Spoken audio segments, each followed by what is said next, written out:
বুধবার আরজিকর কাণ্ডের প্রতিবাদ আন্দোলনে অংশ নিতে গিয়ে তুমুল বিক্ষোভের মুখে পড়েন অভিনেত্রী ঋতুপর্ণা সেনগুপ্ত। শ্যামবাজারে তাকে লক্ষ্য করে গো ব্যাক স্লোগান দিতে থাকেন আন্দোলনকারীরা। তার গাড়িতেও ব্যাপক হামলা চালানো হয়। পরিস্থিতি বেগতিক হওয়ায় কোনো ক্রমে গাড়িতে উঠে এলাকা ছাড়েন অভিনেত্রী ঋতুপর্ণা।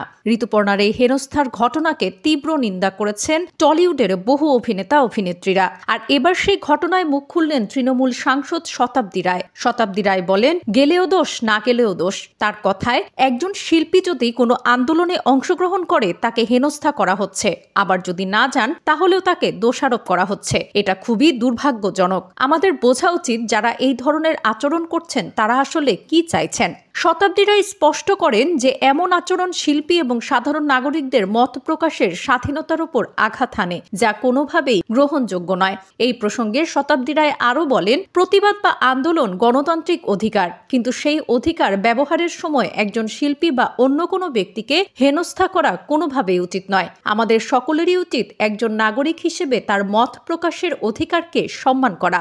শতাব্দী রায় এই মন্তব্য করেন বীরভূম জেলা প্রাথমিক শিক্ষা সংসদের এক বিশেষ কর্মসূচিতে অংশগ্রহণ করতে এসে। সেখানে তিনি শিক্ষা ও সংস্কৃতি সংক্রান্ত নানা বিষয় নিয়েও আলোচনা করেন। তার মতে, শিক্ষা এবং সংস্কৃতি একটি দেশের মেরুদণ্ড। তিনি বলেন, আমাদের সাংস্কৃতিক ঐতিহ্য এবং শিক্ষার মান উন্নত হলে সমাজ এগিয়ে যাবে। ঋতুপর্ণার সঙ্গে কি ঘটেছিল সেদিন? রাত দখলে হেনস্থা নিয়ে আনন্দবাজারকে নায়িকা জানান, আরজিকর মেডিকেল কলেজ ও হাসপাতালে নিহত চিকিৎসক পড়ুয়ার জন্য সুবিচার চেয়ে 4 সেপ্টেম্বর শ্যামবাজার 5 মাথার মোড়ের প্রতিবাদী জমায়েতে উপস্থিত হয়েছিলাম। ভেবেছিলাম এত মানুষের প্রতিবাদ বৃথা যাবে না, আমিও সুবিচারের আশায় রয়েছি। জমায়েতে যোগ দিয়ে মোমবাতি জ্বালাই, কিন্তু কিছুক্ষণের মধ্যেই বদলে গেল ছবিটা। আন্দোলনকারীদের বিক্ষোভের মুখে পড়লাম। আমার উদ্দেশ্যে গো ব্যাক স্লোগান দিতে শুরু করেন অনেকে। চারপাশ থেকে উলুধ্বনি এবং শঙ্খ বাজিয়ে ব্যঙ্গ।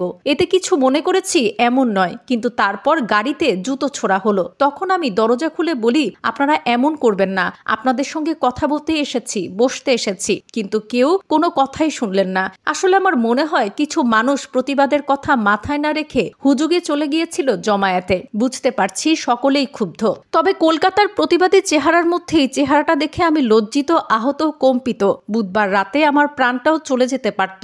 আমি একজন অরাজনৈতিক নিরপেক্ষ মানুষ হিসেবে, একজন মহিলা হিসেবে অন্য মহিলার পাশে দাঁড়াতে এসেছিলাম, কিন্তু বিরাট সংখ্যক মত্ত এই ঘটনা ঘটালো। আচমকাই একটা জনস্রোত ধাক্কা দিতে শুরু করলো।